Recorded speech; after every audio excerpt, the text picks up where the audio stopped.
Assalamualaikum warahmatullahi wabarakatuh. Perkenalkan, nama saya Sandi Toy Pangestu dari kelas TI 22A dengan NPM 22313017. Baiklah, di sini saya akan mempresentasikan tentang tugas organisasi dan arsitektur komputer yang berjudul Sejarah Komputer Generasi Modern. Sebelum dilengkapi oleh fitur serba canggih seperti yang sekarang ini, ada beberapa proses untuk mencapai ke generasi modern itu sendiri, yaitu adalah yang pertama, generasi pertama dimulai ketika komputer digunakan dalam akademi dan militer, seperti komputer Atanasov Berry dibuat pada tahun 1937. Yang kedua yaitu generasi kedua dimulai ketika transistor menggantikan tabung vakum.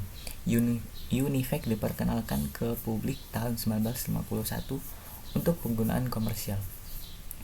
Generasi ketiga dimulai ketika teknologi translator meningkat menjadi sirkuit terpadu. Komputer mini adalah inovasi yang signifikan dalam generasi ini dan mempengaruhi generasi komputer selanjutnya. Yang selanjutnya itu generasi keempat, dimulai pada dasawarsa 1970-an. Ketika penemuan MOSFET dan integrasi berskala besar selanjutnya membawa ke pengembangan mikroprosesor di awal 1970-an. Dan selanjutnya yaitu generasi kelima, digadang-gadang sebagai tahapan perkembangan teknologi paling canggih saat ini dan diciptakan pertama kali pada tahun 1980-an. Peningkatan dari segi visualisasi menjadi tampilan visual pada komputer. Dalam pemaparan materi tentang generasi kelima akan dijelaskan oleh rekan saya yang bernama Muhammad Faisal. Baik, perkenalkan, nama saya Muhammad Faisal Laksari dari kelas TI 22A NPM 22313025. Di sini saya akan melanjutkan tentang materi komputer generasi modern. Komputer generasi kelima digadang-gadang sebagai tahap perkembangan teknologi yang paling canggih dan diciptakan pertama kali pada tahun 1980. Komponen yang digunakan pada komputer generasi kelima ini adalah menerapkan ragam teknologi modern seperti superkonduktor, pulsi, dan kecerdasan buatan. Yang pertama, yaitu teknologi superkonduktor. Fungsi yang satu ini adalah untuk memudahkan sistem komputer dalam mengirimkan berbagai macam informasi yang menuju perangkat lain. Tidak hanya itu, teknologi superkonduktor juga mempermudah kamu dalam menyampaikan pesan meskipun dalam jarak jauh sekalipun. Yang kedua yaitu ULSI, merupakan singkatan dari Ultra Large Scale Integration. ULSI merupakan mikroprosesor bagi generasi komputer saat ini.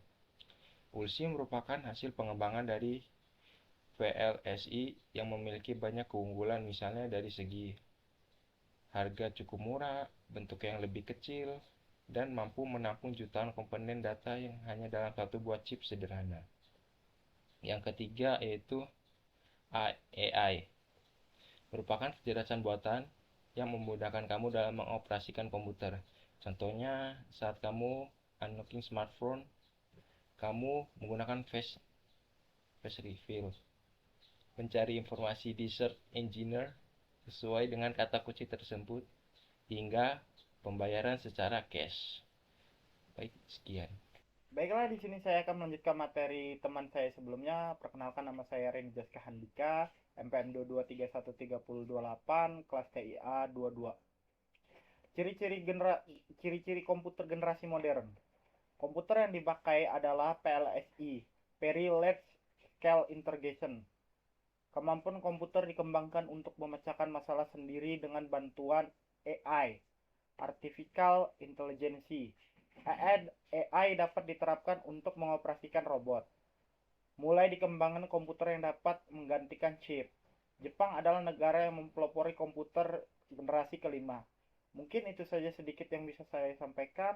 Kurang lebih saya mohon maaf. Assalamualaikum warahmatullahi wabarakatuh. Assalamualaikum warahmatullahi wabarakatuh.